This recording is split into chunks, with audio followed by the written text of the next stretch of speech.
자, 다음 유형의 문제를 보도록 하겠습니다. 자, 읽기 문제 안에는 여러 가지 유형의 문제들이 있죠. 자, 처음엔 첫 번째 유형, 두 번째 유형 하다가 지금은 다음 유형의 문제를 보도록 하겠습니다.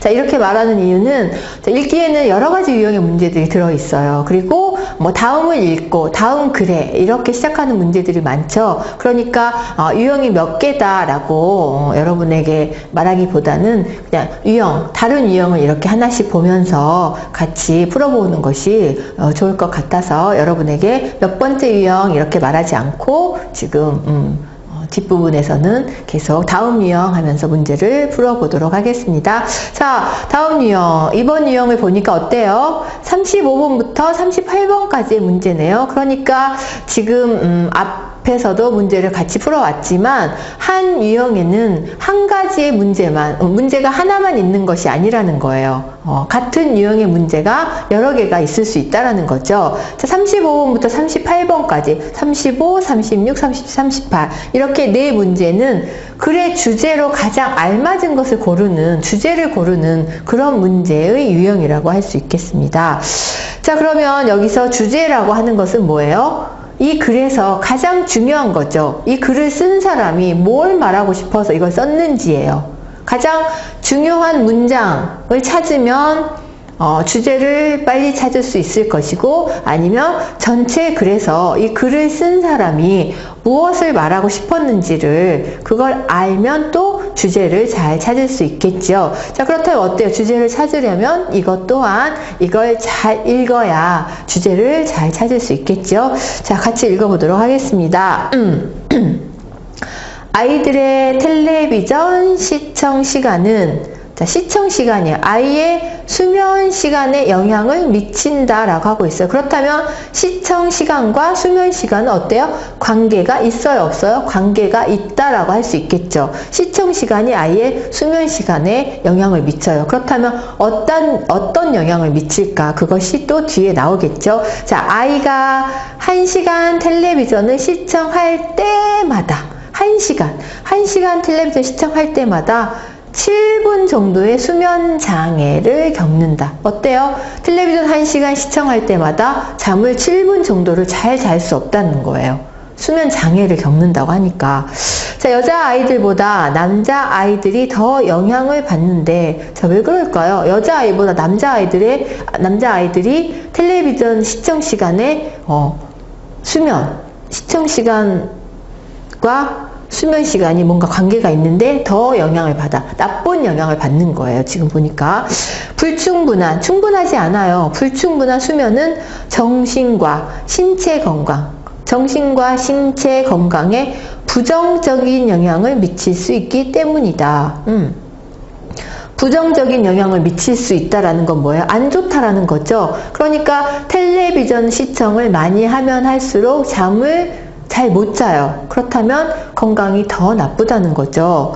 따라서예요. 이건 이제 결과적으로 어떤 걸 말하는 거죠. 따라서 4세 미만의 아이들이 텔레비전에 지속적으로라는 말은 뭐예요? 계속해서라는 말이에요. 지속적으로 노출되지 않도록, 노출되다라는 말은 뭐예요? 자, 안에 있는 걸 겉으로 드러나 보여요. 이런 게 노출이에요. 노출되지 않도록 주의해야 할 필요가 있다. 자, 4세 미만, 아주 어린, 영유아, 영아들을 말하는 거겠죠? 이런 아이들이 텔레비전에 계속해서, 노출되지 않도록. 왜? 텔레비전이 노출되면 아이들은 어때요? 계속 보게 되죠. 계속 보게 되면 수면에 영향을 받아요. 왜? 텔레비전 시청 시간은 수면 시간과 관계가 있기 때문이에요. 그런데 그게 나쁜 영향이라는 거죠. 좋은 영향을 주지 않아요. 남자아이일수록 더 영향을 받는다라는 거예요. 그러니까 어린아이일수록 잠을 잘 자지 못하면 정신건강 또 몸 건강에도 더 나쁜 영향을 미친다고 할 수 있겠죠. 자, 그렇다면 이 전체 내용은 뭐예요? 텔레비전 시청 시간 그리고 수면 시간 관계가 있다. 그러니까 4세 미만의 아이들은 지속적으로 노출되지 않도록, 텔레비전이 노출되지 않도록, 텔레비전에 노출되지 않도록 해야 된다라는 말을 하고 있어요. 그렇다면 여기에 주제는 뭘까요? 어린아이가 텔레비전을 계속해서 보는 것은 좋다, 나쁘다? 나쁘다는 얘기를 하고 있는 거예요. 이 전체적인 내용은. 자, 볼게요. 1번. 하루에 1시간 정도는 텔레비전을 봐도 괜찮다. 자, 텔레비전을 봐도 괜찮다라고 하고 있어요. 1시간. 텔레비전을 1시간 시청을 할 때마다 7분 정도의 수면장애를 겪는데 1시간 정도는 괜찮다. 이건 아니겠죠. 이건 주제가 될 수 없어요. 자, 2번. 어린아이가 텔레비전을 오래 보는 것은 좋지 않다. 맞죠? 지속적으로 노출되지 않도록 이라고 했어요. 그러니까 어린아이가 텔레비전을 오래 보는 것은 좋지 않아. 왜? 영향이 있기 때문이야. 수면에, 수면 시간에. 이런 말을 하니까 이게 주제가 될 수 있는 거예요. 자, 3번. 텔레비전 시청과 아이의 신체 건강은 서로 관계가 없다? 이건 아니죠. 서로 관계가 없다가 아니라 영향을 미친다라고 했기 때문에 관계가 없다라고 하면 안 되겠죠. 내용과도 다르지만 이건 주제가 될 수 없는 거예요. 그래서 답이 아니에요. 4번. 수면장애를 치료하기 위해서는 지속적인 자극이 필요하다. 여기 수면장애를 치료한다라는 그런 내용이 여기 나와 있지 않지요. 그러면 내용과 다르기도 하지만 주제도 될 수 없겠죠. 그래서 답이 아니에요. 그러면 이 읽은 내용의 주제로 가장 알맞은 것은 2번이에요. 전체 내용을 잘 알면 어때요? 이 글에서 무엇이 가장 중요한 내용인지 이걸 찾는 그런 문제 유형이라고 할 수 있겠습니다. 그러니까 주제라고 하는 것은 이 글을 쓴 사람이 무엇을 말하고 싶은지, 이 글에서 가장 중요한 내용이 어떤 것인지 그걸 찾으면 된다고 생각하시고 문제를 풀어보면 되겠습니다. 자, 다음 유형의 문제입니다. 자, 다음 글에서 보기의 문장이 들어가기에 가장 알맞은 것을 고르십시오 라고 했어요. 자, 보기의 문장. 그렇다면 이거 어때요? 여기 보기의 문장이죠. 이 보기의 문장이 들어가기에 가장 알맞은, 자, 기억, 니은, 디귿, 리을 이 4개 중에 어느 곳에 이 보기의 문장이 들어가면 가장 알맞은지 그것을 고르는 그런 문제라고 할 수 있겠습니다. 자, 그렇다면 여러분이 이런 유형의 문제를 풀 때는 보기에 있는 이 문장의 내용이 어떤 내용인지를 먼저 잘 이해를 해야 이것이 어디에 들어가면 좋을지를 또 더 잘 찾을 수 있겠죠. 자, 그렇다면 여러분이 보기를 먼저 읽고 이것을 안 다음에 여기에 있는 문제를 읽는 것이 좋다고 생각을 합니다. 자, 보겠습니다. 그런데 우리가 잠드는 시간에는 입 안이 충치는 뭐예요? 자, 인데 상했어요. 그런 일을 충치라고 하겠죠. 충치가 발생하기에, 생기기에 좋은 환경으로 변한다. 잠드는 시간에는이에요. 그런데 하면서, 자, 이 내용이 어디에 들어가면 좋을까, 어느 곳에 들어가면 좋을지를 여러분 생각하면서 이제 이 전체 내용을 읽어보면 되겠습니다. 자, 자, 여러분 침 아시죠? 입안에서 생기는 거죠. 입안에 없어서는 안 될 중요한 역할을 한다. 침이. 자, 여러분 또 잘 알고 계시겠지만, 자, 중요한 역할을 한다라는 거예요. 자, 침은 역할한다. 침은 우리가 섭취했을 때 음식물을 부드럽게 만들어주면서 씹거나 삼킬 때 도움을 준다라고 하고 있어요. 자, 그러면 침은 우리 입안에서 중요한 역할을 하면서 이 첫 번째 문장, 그리고 이 두 번째 문장은 첫 번째 문장을 지금 잘 설명을 해주고 있죠. 그러니까 어때요? 첫 번째 문장과 두 번째 문장 사이에는, 자, 보기의 내용이 들어갈 수가 없어요. 왜요? 첫 번째 문장 뒤에 두 번째 문장이 어떤 역할을 하는지 잘 설명을 해주고 있기 때문이에요. 도움을 준다. 그러면서 또한 침은 치아를 깨끗하게 해서, 자, 음식물을 부드럽게 만들어줘요. 침이 입안에서. 그리고 씹거나 삼킬 때 도움을 줘. 또한 침은 치아를 깨끗하게 해서 충치를 예방해주는 역할을 한다라고 하고 있어요. 어때요? 침이 입안에서 하는 역할을 지금 두 가지로 잘 설명을 해주고 있죠. 그러니까 보기의 내용이 이 사이에는 들어갈 수가 없는 거죠. 자, 첫 번째는 음식물을 부드럽게 만들어서 씹거나 삼킬 때 도움을 줘. 두 번째는 치아를 깨끗하게 해서 충치를 예방해주는 역할을 한다라는 거예요. 그러면서 자, 뒷 문장 읽어볼게요. 왜냐하면 잠이 드는 동안 치매 분비가 줄어들기 때문이다. 자, 충치를 예방해주는 역할을 하는데 그 이유가 잠이 드는 동안 치매 분비가 줄어들어요. 그러면 침이 적을수록 더 좋다라는 얘기겠지. 이 얘기만 보면. 어때요? 이런 중요한 역할을 하는데 왜냐하면 잠을 자는 동안 치매 분비가 줄어들기 때문이래요. 그렇다면 이 앞에 왜냐하면 앞에는 어떤 잠을 자는 동안, 잠이 드는 동안에 어떤 일이 있었는지 이런 내용이 이 앞에 와야지 알맞은 내용이 되겠죠. 그러니까 아까 여러분과 함께 같이 읽었던 보기의 내용. 그런데 우리가 잠드는 시간에는 입안이 충치가 발생하기에 좋은 환경으로 변한다고 했어요. 그 이유가 왜냐하면 잠이 드는 동안 치매 분비가 줄어들기 때문이에요. 그 이유로 해서 입안이 충치가 발생하기에 좋은 환경으로 변한다라고 하고 있어요. 어때요? 맞겠죠? 그러니까 이 보기는 어디로 들어가면 좋아요? 여기, 디귿. 우리가 잠잘 동안 입안의 환경은 충치가 발생하기에 좋은 환경으로 변해요. 왜? 우리가 잠을 자고 있는 동안에는 침이 많이 나오지 않기 때문이다 라고 하고 있어요. 따라서 밤에 잠을 자기 전에는 반드시 양치질을 해서 치매 분비를 돕고 충치를 예방하는 것이 좋다라고 하고 있죠. 어때요, 여러분? 여기에 있는 내용, 문장을 하나하나 읽으면서 앞 문장과 뒷 문장이 자연스럽게 잘 연결이 되는지를 여러분이 잘 살펴보면서 문장을 읽어가다 보면 보기에 있는 이 문장이 들어갈 곳을 잘 찾을 수 있겠죠. 네, 이렇게 하면 이런 유형의 문제 역시 쉽게 풀 수 있을 거라고 생각을 합니다. 그래서 답은 몇 번이에요? 3번 디귿으로 들어가면 되겠죠. 그래서 3번이 답입니다. 다음 유형의 문제를 보도록 하겠습니다. 자, 다음 문제의 유형 어때요?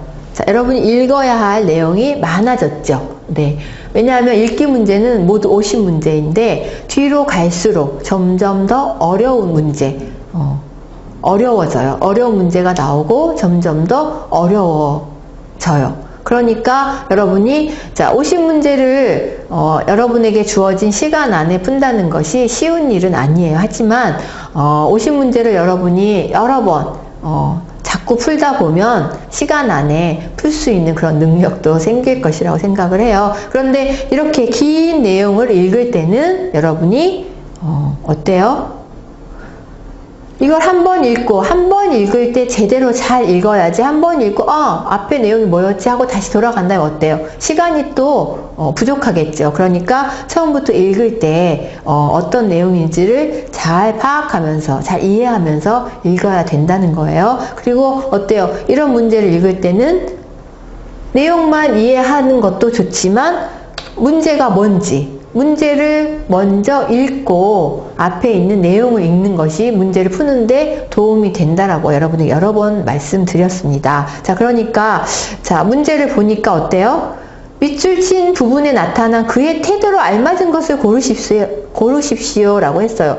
밑줄 친 부분에 나타난 그의 태도. 자, 밑줄 친 부분 뭐예요? 여기 있네요. 밑줄 친. 그의 눈에는 저녁 해에 반사하여 몇 방울의 눈물이 반짝인다. 이것에 나타난 그의 태도, 여기 그의 태도로 알맞은 것을 고르세요 라고 했어요.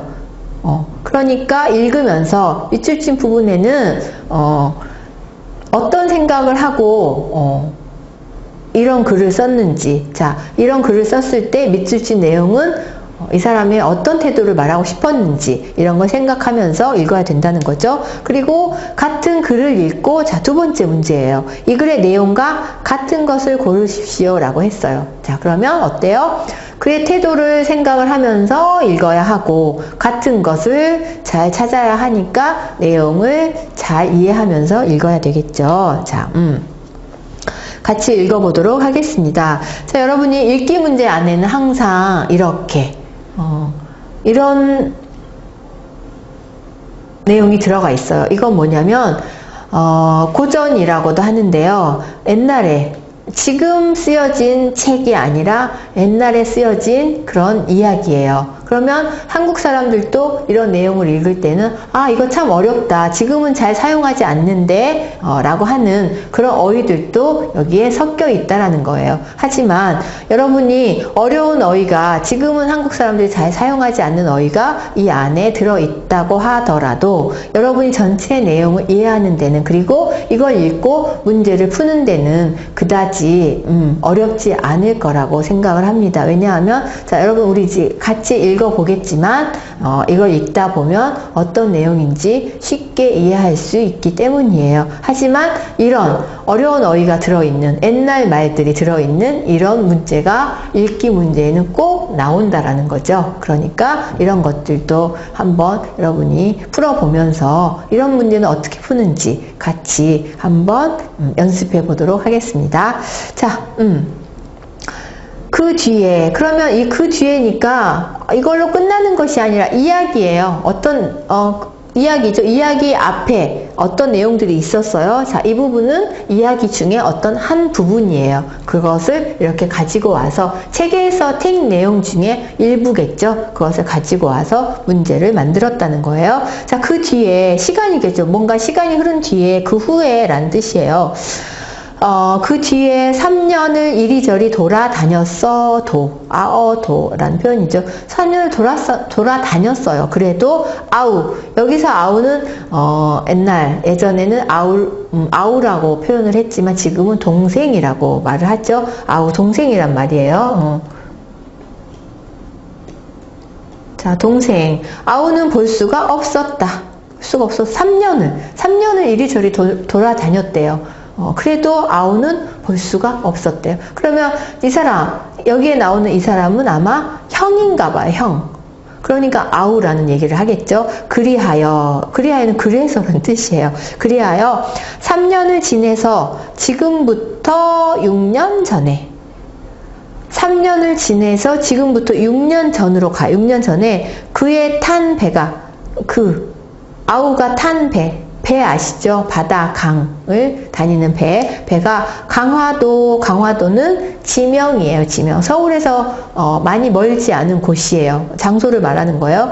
강화도를 지날 날에, 어느 날에 강화도를 지났대요. 그 날에 바다를 향한 가파로운 매편에서, 자, 바다를 향한 가파롭다라고 하는 것은 어때요? 경사가 이렇게 완만하지 않고 앞에서 경사가 완만하다라는 표현 한번 배웠죠? 그런데 여기서 가파롭다라고 하는 것은 경사가 완만하지 않다라는 거예요. 자, 왜라는 것은 산을 말해요.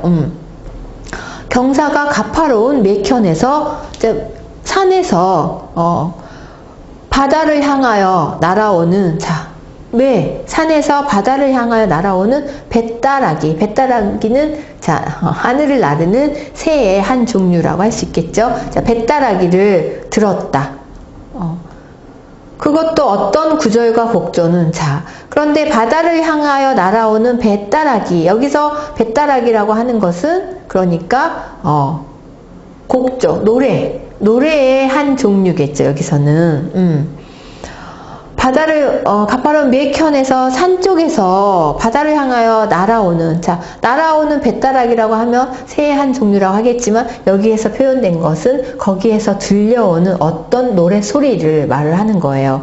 그것도 어떤 구절과 곡조, 리듬이겠죠. 구절과 이런 곡조, 리듬은 그의 아우, 특식으로 변형된 특별한 방법으로 변경된 그의 아우가 아니면 부를 사람이 없는 그 뱃다라기이다.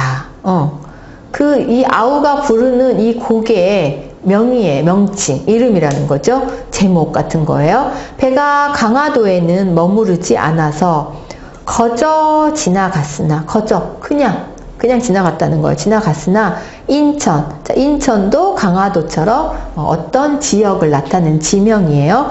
인천서 열흘쯤, 열흘은 10일을 말하는 거죠. 열흘쯤 머무르게 되었으므로, 머무르다라는 것은 어때요? 어떤 한 곳에 지내다는 거예요.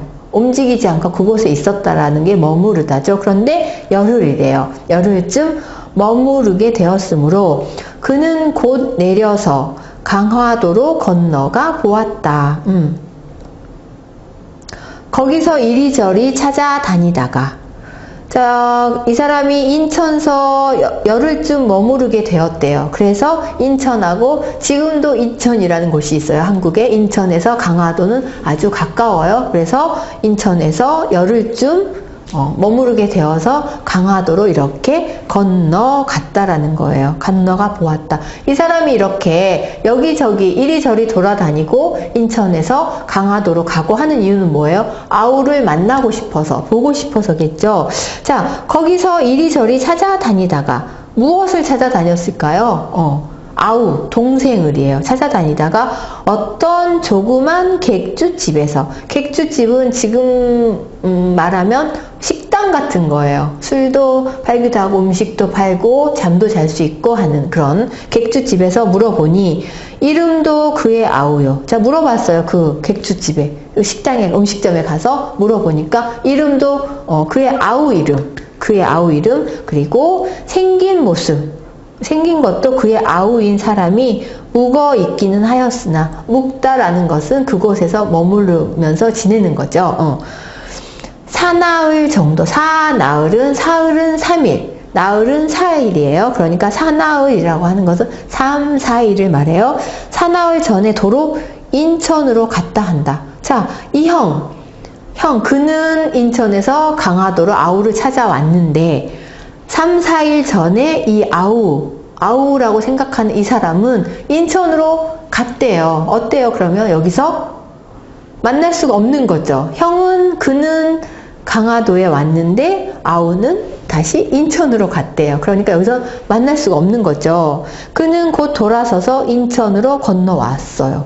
그래서 찾아보았어요. 그렇지만 그 조그만 작은 인천에서도란 뜻이에요. 인천서도 그의 아우를 찾을 바가 없었다. 이 말은 찾을 수가 없었다라는 말이에요. 그 뒤에 눈 오고, 자, 겨울이면 눈이 오죠. 비 오며, 그러면 눈이 오고 비 오며, 이 말은 계절이 바뀌면서 6년이 지났다라는 거예요. 그 이후로 6년이 지났지만 그는 다시 아우를 만나보지 못하고 아우의 생사까지도 알 수가 없다. 생사. 여기서 생사는 죽었는지 살았는지 이걸 알 수가 없다라는 거예요. 생사까지도 알 수가 없다라고 하고 있어요.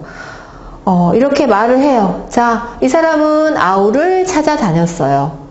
강화도에서, 인천에서 6년 동안 찾았지만 아우를 만날 수가 없었다라는 거예요. 그 말을 하면서 그 말을 했어요. 모두 했어요. 끝낸 그의 눈, 아우를 찾아서 여기저기 이리저리 돌아다녔던 그 형의 눈에는 저녁 해. 자, 여러분 어때요? 아침에 떠오르는 해가 아니라 저녁의 해는 어때요? 이렇게 지겠죠. 없어져 가요. 저녁 해의 반사하여 몇 방울의 눈물이 반짝인다라고 해요. 그러면 이 사람, 그의 눈 안에는 눈물이 고여 있다라는 뜻이겠죠. 아우를 생각하면서 어때요? 마음이 슬프다라는 그런 이야기를 이 글에서 하고 있는 거예요. 자, 그렇다면 아까 이 문제, 밑줄 친 부분에 나타난 그의 태도로 알맞은 것 고르십시오라고 했죠. 어때요? 동생을 생각하면서 눈 안에 눈물이 몇 방울 반짝였다는 거예요. 그렇다면 마음이 어때요? 슬퍼요. 동생이 보고 싶겠죠. 그래서 마음이 슬프겠죠. 그렇다면 뭘까요? 감동하고 있어요? 아니에요. 동생을 못 만났는데 어떻게 감동할 수 있겠어요? 자, 동생을 원망하고 있다? 아니죠. 동생 너무 나빠. 동생 때문에 내가 지금 너무 힘들어. 이런 얘기를 하고 있는 게 아니에요. 그러니까 원망도 아니겠죠? 그리워하고 있다. 맞죠? 동생을 6년 동안 계속 찾아다녔어. 하지만 못 만났어. 그런데 너무 만나고 싶고 보고 싶어. 이런 이야기를 하고 있어요. 그러니까 그리워하고 있다라고 하면 맞는 답이겠죠. 자, 불쾌해하고 있어. 불쾌한 기분이 나쁘다는 뜻이에요. 불쾌하다라는 말은. 그러니까 불쾌해하고 있다라고 하면 그의 태도로 알맞은 것이 아니겠죠. 그래서 답은 3번이 맞습니다. 자, 그리고 43번, 이 두 번째, 아까 우리 같이 읽었던 그 글을 읽고서 푸는 두 번째 문제는 이 글의 내용과 같은 것을 고르십시오 라고 했어요. 자, 1번, 그는 인천에서 아우를 만나지 못했다. 맞죠? 인천에서도 못 만났고 강화도에서도 못 만났어요. 그러니까 어때요? 이건 맞는 답이죠. 내용과 같은 거란 얘기예요. 인천에서 아우를 만나지 못했다. 자, 2번, 그는 해주에서 강화도까지 여행을 했다. 자, 해주에서 강화도까지 여행을 했다라는 내용이 있나요? 없어요. 그러니까 내용과 같은 것이 아니죠. 자, 그리고 3번, 그의 아우는 6년 전에 해주에서 배를 샀다. 자, 샀다라고 했어요. 그런 말은 없었죠. 그러니까 이것도 답이 아니라는 거죠. 자, 4번, 그의 아우는 인천의 객주집에서 일을 하고 있다. 자, 일을 하고 있다 아니고 머무르고 있다, 묵고 있다라고 했죠. 그러니까 일을 하고 있다라고 하면 내용과 같은 것이 아니에요. 그래서 4번도 답이 아니에요. 답은 1번이에요.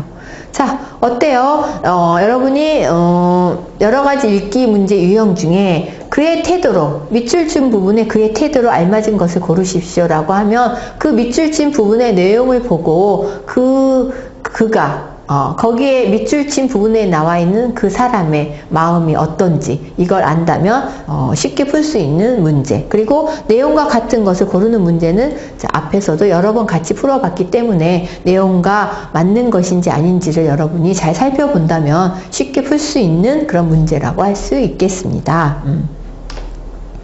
자, 다음. 자, 여기 보니까 48에서 50이에요. 어때요? 읽기 문제, 50문제 중에서 마지막에 나오는 그런 문제입니다. 이것이. 자, 그렇다면 이건 역시 우리 바로 앞에서 풀었던 문제처럼 어때요? 내용이 이렇게 많지요. 이렇게 내용이 많아요. 자, 이걸 읽고서 이제 풀어보는 문제예요. 그런데 어때요? 이걸 읽기 전에 여러 번 말씀드렸지만 어떤 문제가 나와 있는지, 내가 이걸 읽고 어떤 문제를 풀어야 하는지를 먼저 이해한 다음에 읽어보는 것이 문제를 푸는 데 도움이 된다고 했죠. 자, 보니까 한 글을 읽고 48, 49, 50 이 세 문제를 풀어야 되는 거예요. 이렇게 읽기 유형, 읽기 영역에서 마지막 문제는 한 가지 내용을 읽고 세 문제를 풀어야 하는 그런 문제라고 할 수 있겠습니다. 자, 그러면 자, 필자는 뭐예요? 글을 쓴 사람이 필자예요. 글을 쓴 사람을 말해요. 필자가 이 글을 쓴 목적, 왜 썼냐는 거예요, 이 글을.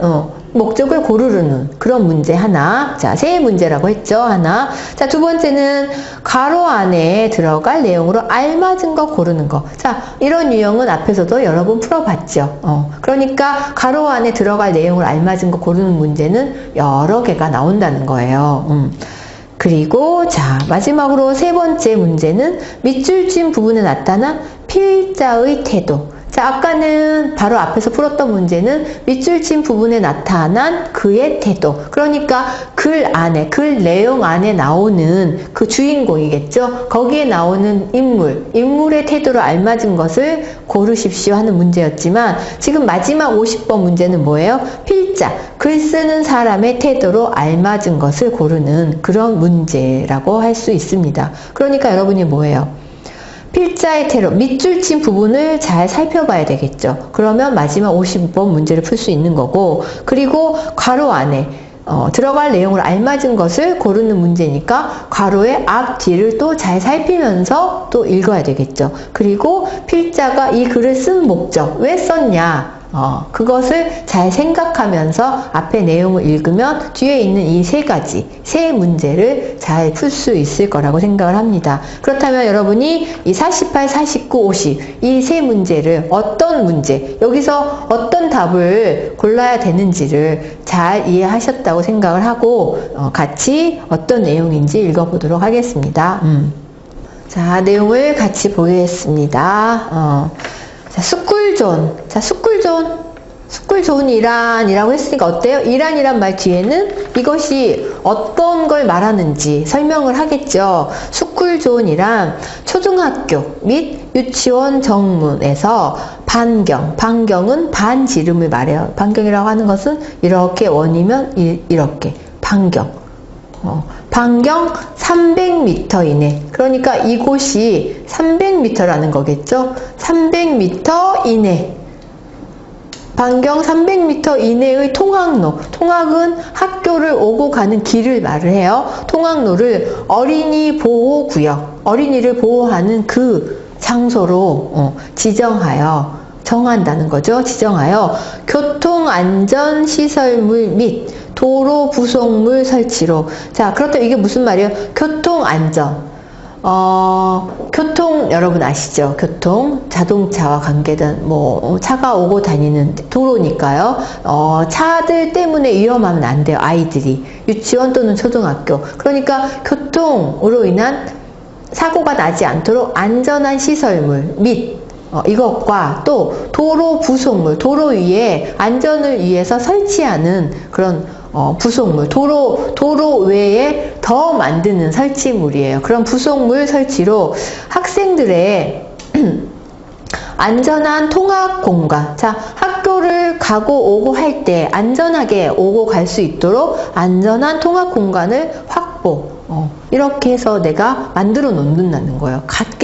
갖추어 놓아요. 이게 확보예요. 확보하여 교통사고를 예방하기 위한 제도이다. 뭐가? 스쿨존이 이거라는 거예요. 자, 스쿨존에 대해서 이렇게 설명을 하고 있어요. 이런 것이 스쿨존이다 라고 해요. 하지만 하면서 자, 스쿨존이 이런 곳인데, 자, 스쿨존은 한마디로 뭐예요? 통학하는 초등학생, 유치원생들을 위해서 안전하게 만들어 놓은 곳이란 뜻이에요. 하지만 아직도 어린이 보호구역 내, 여기서는 보호구역 안을 말하는 거겠죠. 네, 교통법규에 대한 인식 부족. 자, 교통법규는 뭐예요? 교통과 관계된 내가 지켜야 할 법이라는 거예요. 법과 규칙을 말하겠죠.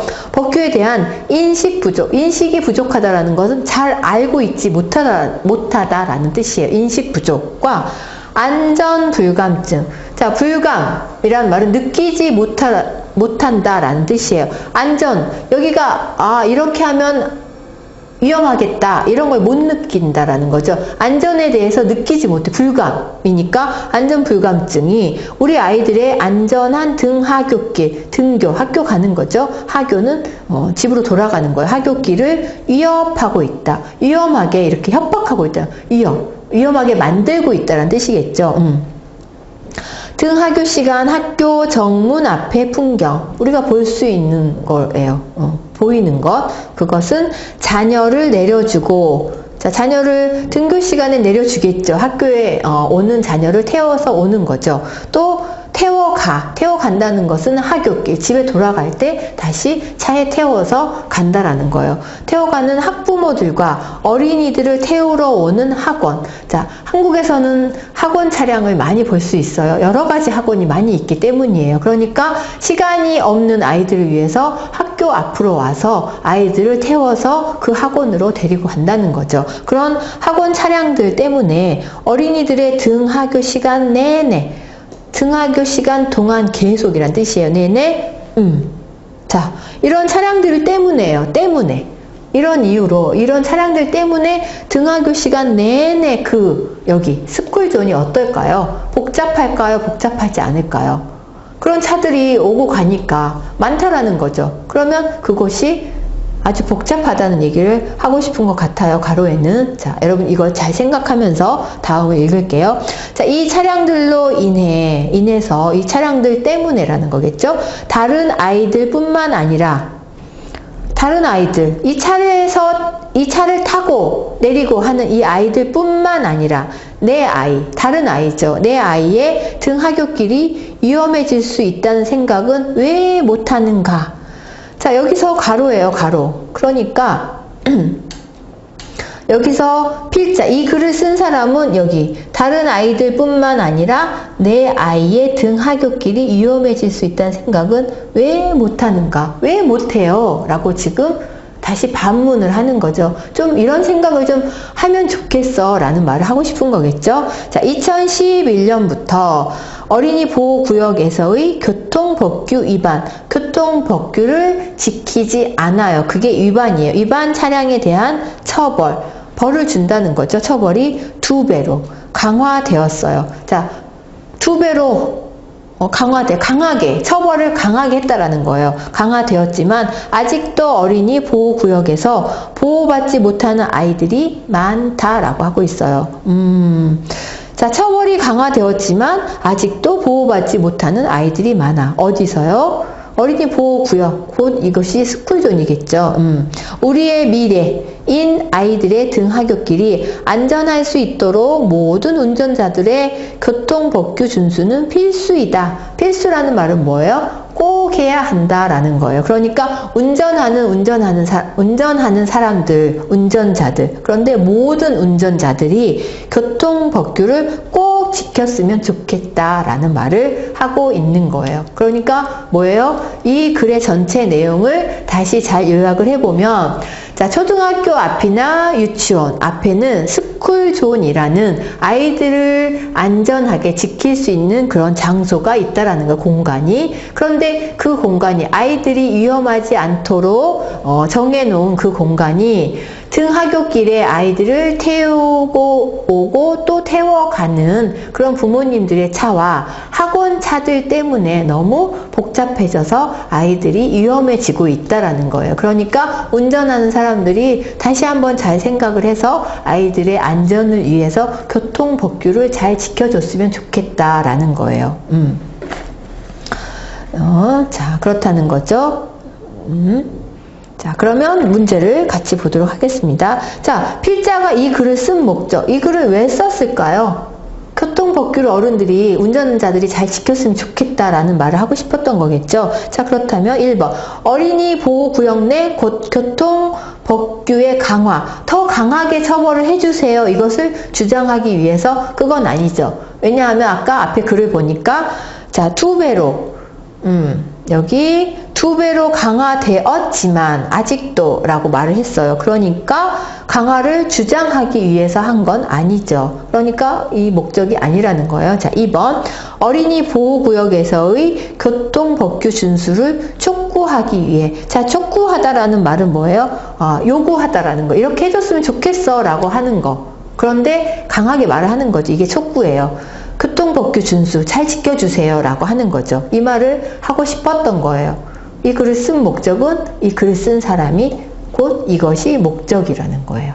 그래서 답은 2번이에요. 자, 3번 어린이 보호구역에서의 교통사고 사례를 설명하기 위해서. 자, 어떤 교통사고가 발생했어요. 이런 설명은 없었죠. 그러니까 이건 목적이 될 수 없겠죠. 내용과도 다른 내용이고. 자, 4번 어린이 보호구역 내 교통사고 감소 방안을 제안하기 위해. 어떻게 하면 교통사고를 줄일 수 있을까? 그 방법을, 제안하기 위해서 이 글을 썼어요. 그건 아니죠. 그러니까 스쿨존 안에서 교통법규를 잘 지키자, 운전하는 사람이. 이 말을 하기 위해서 이 글을 썼다고 보면 됩니다. 그래서 답은 2번입니다. 자, 그리고 괄호하에 들어갈 내용으로 알맞은 거. 자, 아까 보니까 어때요? 괄호. 이런 차량들, 태우러 오고, 태워가고, 학원차, 이런 차량들 때문에 등하교 시간 내내 계속, 어때요? 어떨 것 같아요? 여러분 생각에? 교통 질서가 자리 잡았다. 자, 안정적이에요? 이건 아니죠. 교통이 혼잡하고 위험해요. 너무 복잡해요. 복잡하고 위험해요. 이거 맞죠? 그런 차들 때문에. 자, 3번. 학교 차량을 통제하고 있다. 학교 차량을 여기에 올 수 없게 했나요? 통제를 했나요? 그건 아니죠. 아이들이 안전하게 통학한다. 지금 위험하다는 얘기를 계속 하고 있어요. 안전하다라는 건 아니겠죠. 이런 차들로 인해서 안전해요? 아니죠. 또 이런 차들로 인해서 학교 차량 통제해요? 이것도 아니겠죠. 그러니까 괄호 안에 들어갈 가장 알맞은 말은 이런 차들 때문에 교통이 혼잡하고 위험하다라고 하는 것을 괄호 안에 넣으면 가장 알맞은 것이 될 수 있겠습니다. 그래서 답은 2번입니다. 자, 여러분 이제 마지막 문제네요. 마지막 50번 문제. 밑줄 친 부분에 나타난 필자의 태도. 자, 그러면 밑줄 친 부분이 뭐예요? 다른 아이들 뿐만 아니라 내 아이의 등하굣길이 위험해질 수 있다는 생각은 왜 못하는가? 자, 이 차를 운전하는 사람들이겠죠. 이런 차량들로 인해서 내 아이 아니고 다른 아이, 그리고 또 내 아이도 위험해질 수 있다는 생각은 왜 못하는가? 라고 했어요. 그러면 이 글을 쓴 사람, 이 필자의 태도는 뭐예요? 교통사고가 일어나는 원인에 대해서 지적하고 있어요. 그걸 원인을 지적하고 있는 건 아니죠. 자, 2번. 어린이 보호구역에 대한 문제점을 지적하고 있다. 자, 필자의 태도에 밑줄에 나타난, 그래서 이것도 아니겠죠. 자, 3번.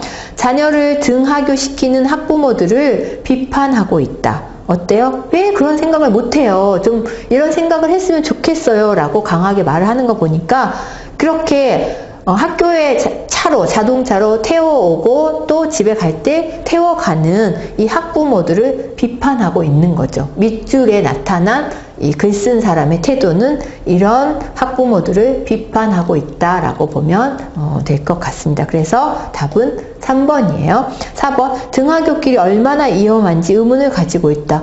의문을 가지고 있는 게 아니라 위험하다고 생각을 하고 있어요. 위험하다고 생각을 하면서 자, 이런 학부모들이 이렇게 안 했으면 좋겠고 교통법규를 잘 지켰으면 좋겠다라고 말을 하고 있는 거예요. 그렇죠? 그래서 답은 3번이라고 할 수 있겠습니다. 자, 여러분 어때요? 읽기 문제 모두 50문제. 50문제를 여러분과 함께 같이 유형별로 풀어보았습니다.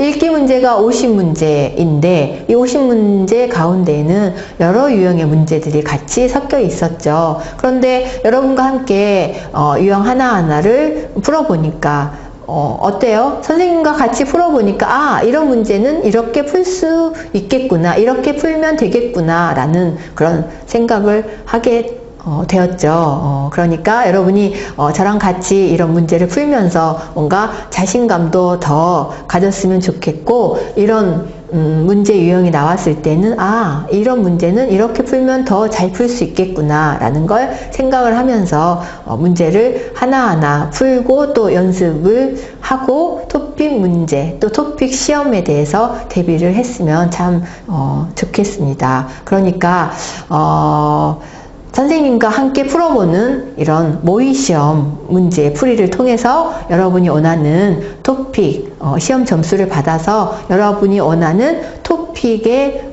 급수를 잘 받았으면 좋을 거라고 생각을 합니다. 여러분에게 많은 도움이 되었으면 좋겠고 또 이 읽기 문제 풀이를 통해서 여러분이 이런 문제의 유형이 나오면 오늘 여러분과 선생님이 같이 풀었던 이 문제가 아니더라도 다른 문제, 같은 유형의 다른 문제를 풀 때도 이런 방법으로 같이 이제 같이 할 수 없더라도 여러분이 그런 문제를 이런 방법으로 풀어간다면 읽기에서 좋은 점수를 받을 수 있을 거라고 기대를 합니다. 자, 여기까지 읽기 영역 문제 풀이를 마치도록 하겠습니다. 여러분 감사합니다.